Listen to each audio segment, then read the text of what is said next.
Salut les tarophiles et bienvenue sur cette nouvelle vidéo. Aujourd'hui nous allons voir la 12e vidéo consacrée à mon oracle, l'oracle des origines.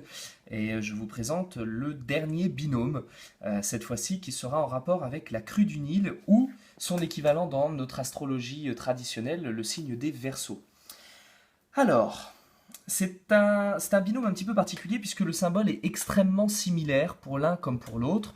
Mais encore une fois, comme vous avez pu le voir avec tous les binômes précédents, chaque moitié du binôme a une signification très différente et en même temps complémentaire de ce que donne le deuxième binôme. Là, ici, on dérogera pas à la règle. On a la première partie qui représente la surface de l'eau et la seconde partie qui représente la profondeur des eaux. Alors, la surface de l'eau, ça va représenter cet endroit où nous allons pouvoir flotter, où nous allons pouvoir nous laisser porter. Vous savez, comme lorsqu'on se trouve à la mer et qu'on fait la planche, on n'a aucun effort à faire, c'est assez détendu, c'est assez cool, c'est assez fun.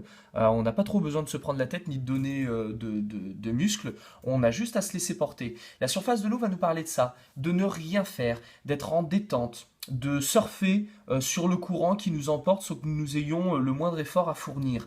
Seulement, ça peut être aussi une notion d'ennui, de paresse. On n'a rien à faire, on s'ennuie, il n'y a pas grand-chose, on attend, on regarde sa montre en attendant que l'heure passe.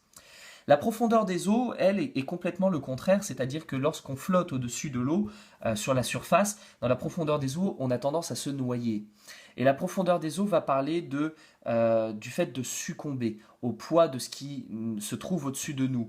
On succombe, on plie sous le fardeau, les choses nous pèsent lourd, on se fait emporter par le mouvement, le courant nous prend avec lui. On a beau se débattre, on a beau se démener, on fait ce qu'on peut, on essaye de faire plein de choses pour qu'à un moment ça se réveille et qu'on puisse être reconnu et relevé à la surface. On n'a rien à faire, on est toujours emporté par la lame de fond et c'est une zone généralement qui nous coûte très cher en énergie et de laquelle on sort rarement indemne.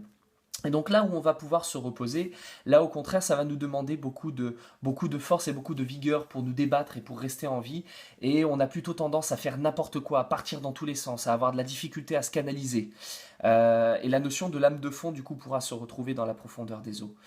Donc c'est un signe un petit peu difficile quand on le vit mal. Quand on le vit bien, on accepte d'utiliser la folie ambiante pour aller beaucoup plus loin. On devient une locomotive pour les autres. À ce moment-là, on peut emmener tout le monde dans une espèce de folie dansante. C'est d'ailleurs pour ça que cette carte-là est reliée au personnage du mât dans le tarot de Marseille, où on voit ce personnage un peu vagabond, un peu étrange, complètement différent des autres, qui n'a sa place nulle part, mais n'ayant sa place nulle part, ça veut dire qu'il peut s'insérer un petit peu partout.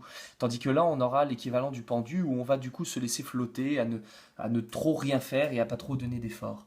Donc voilà pour ce dernier binôme. On a fait le tour avec toutes les autres cartes, tous les autres binômes. Je ne vous ai pas encore présenté les 12 dernières cartes qui restent dans le jeu, qui sont des cartes planétaires. Je ne sais pas encore si je vais les présenter, je ne sais pas. Pour l'instant, je n'ai pas encore pris ma décision, mais peut-être plus tard, pourquoi pas. Et puis, je vous invite à rester hyper attentif à la sortie du jeu, puisque dans pas très longtemps, incessamment sous peu, mon petit doigt me dit que le jeu est peut-être déjà pas très loin d'être disponible. Donc voilà, restez connectés et évidemment n'hésitez pas à me suivre sur Facebook puisque j'en parlerai, ou sur l'espace formation, ou même sur le site consacré à l'oracle des origines dont vous retrouverez le lien en bas de la vidéo, voilà, je vais être comme ça, en dessous, pour avoir un petit peu plus d'informations. Et puis si ces vidéos vous ont plu, n'hésitez pas à mettre un petit pouce bleu. Et puis si ces vidéos ne vous ont pas plu, je vous invite à envoyer toutes ces vidéos à vos pires ennemis pour les pourrir en leur donnant des trucs merdiques à regarder. Ça fera plaisir à tout le monde. Voilà, je vous embrasse bien fort et je vous dis à très très vite pour de nouvelles vidéos. A plus!